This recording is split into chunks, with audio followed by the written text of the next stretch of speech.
Bonjour à tous les amis, alors aujourd'hui on va se retrouver pour faire un petit débrief des grosses nations qui est l'Allemagne, qui est l'Espagne, qui est aussi l'Angleterre et on va parler un petit peu aussi des Pays-Bas vite fait qui sont pour moi des candidats au titre et sinon des outsiders. On va un petit peu faire le débrief de ces grandes nations parce que l'Euro a bien débuté et que voilà, je voulais faire des débriefs des matchs, mais que je n'ai pas eu trop le temps.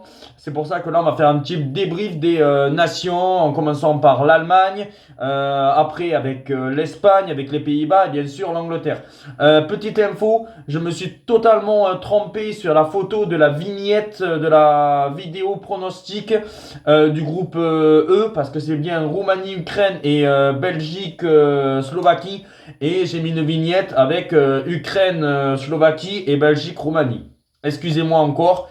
Voilà, bon. Voilà, c'était juste la petite information que je m'étais loupé. Mais là, on va parler tout d'abord de l'Allemagne. L'Allemagne qui a super bien débuté son Euro. Une victoire 5-1 contre l'Écosse, assez surprenante. Alors, certes, l'Allemagne était bien revenue avec Toni Kroos, mais je ne pensais pas que cette équipe d'Allemagne allait frapper d'entrée de jeu de cette façon-là, en mettant une manita contre une équipe d'Écosse, pour moi, qui est quand même assez faible, hein, parce que pour moi, je trouve que l'Écosse, c'est d'une faiblesse dans cet Euro, et pourquoi pas même, c'est l'équipe la plus faible de cet Euro 2024. Mais on a bien vu Florian Wirtz, excellent. Kimmich, côté droit, qui a été aussi énorme. Toni Kroos, j'en parle pas, mais Toni Kroos, excellent avec le Real Madrid. Et là, il continue sur cette excellente année avec l'Allemagne. Voilà, il a fait tous les ballons. Le premier but, ça vient de lui. Un énorme Toni Kroos au milieu de terrain. Gundogan. Plus peur que de mal, mais sur le penalty transformé par Kai Havertz, Gundogan aurait pu se faire très mal et on aurait pu lui péter la cheville ou la jambe.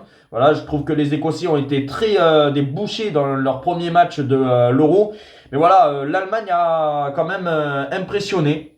Vraiment bravo à cette équipe d'Allemagne qui m'impressionne. Moi, je les avais mis parmi les 4 favoris au moins pour aller en demi-finale. Et quand on les voit jouer comme ça, ben, tu te dis mais vraiment que cette équipe d'Allemagne peut aller vraiment très très loin dans cet Euro. Après, on verra contre la Hongrie, on verra contre la Suisse, contre des équipes un peu plus huppées.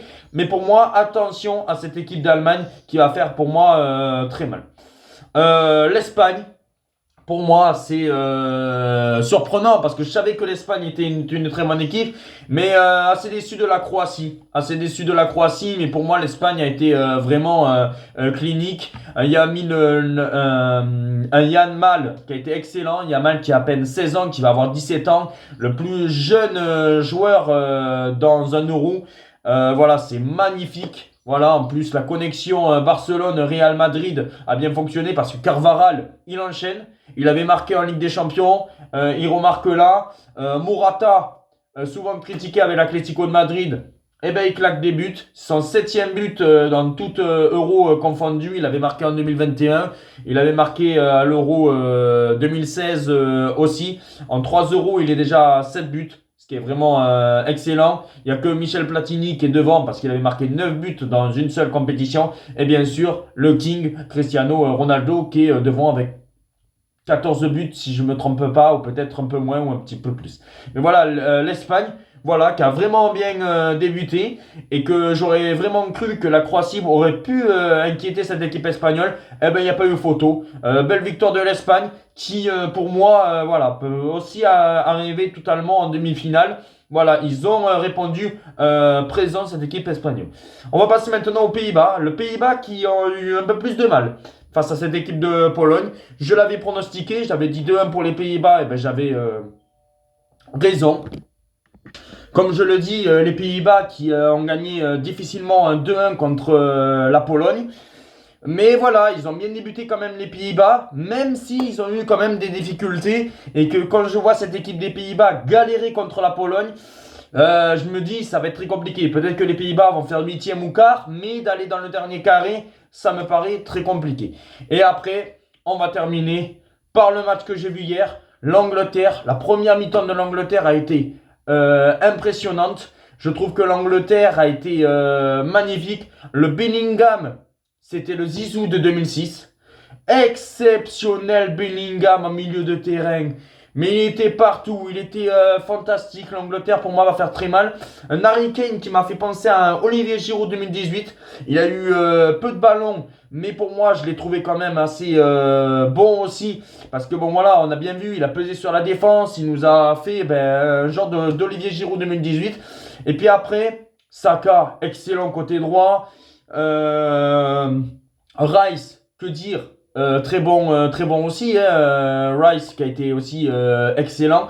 C'est pour ça que pour moi je pense que l'Angleterre va faire très très mal et que moi je pense que l'Angleterre avec cet ADN là, en gagnant que 1-0, la façon un petit peu comme l'équipe de France en 2018, ça peut aller très loin et pour moi je me mets toujours que l'Angleterre est archi favori de cet Euro. Après bien sûr je peux me tromper, mais voilà j'ai fait un petit bilan de l'Allemagne, de l'Espagne, des Pays-Bas et bien sûr de l'Angleterre.